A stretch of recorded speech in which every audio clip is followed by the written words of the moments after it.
அனுஷம் 1ஆம் பாதம் இதில் பிறந்தவங்களுக்கு 2024 எப்படி இருக்க போகுது? சனி பகவானுடைய நட்சத்திரம், சனி பகவான் ப்ளஸ் செவ்வாய் ப்ளஸ் அனுஷம் 1 அப்படின்னு எடுத்துட்டிங்களா, அது வந்து சூரியனுடைய நவாம்சம்.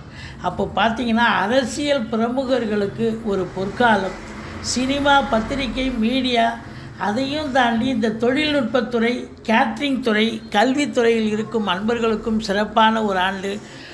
அதில் எல்லாத்த விட ரொம்ப முக்கியம் என்னான்னு சொன்னாக்கா, ஃப்ளாட்டு ப்ரமோட்டர்ஸ், வீடு புரோக்கரேஜ் பண்ணக்கூடியவர்கள், வீடு சம்பந்தப்பட்ட நிலம் சம்பந்தப்பட்ட தொழில் செய்யக்கூடிய அன்பர்களுக்கு அற்புதமான ஒரு ஆண்டு. திருமணம் கைகூடி வரும், நண்பர்களால் ஆதாயம், கூட்டு தொழில் சிறந்து விளங்கும். அதே நேரத்தில் எடுக்கின்ற எந்த ஒரு சின்ன முயற்சியாக இருந்து பெரிய வெற்றியை தேடித்தரும். அர்த்தாஷ்டம சனியினுடைய நிலையை கண்டு பயப்படாதீங்க. கோடீஸ்வர யோகம், குபேர சம்பத்து ஏற்படும். மூத்த சகோதரர்களால் ஆதரவு உண்டு. வண்டி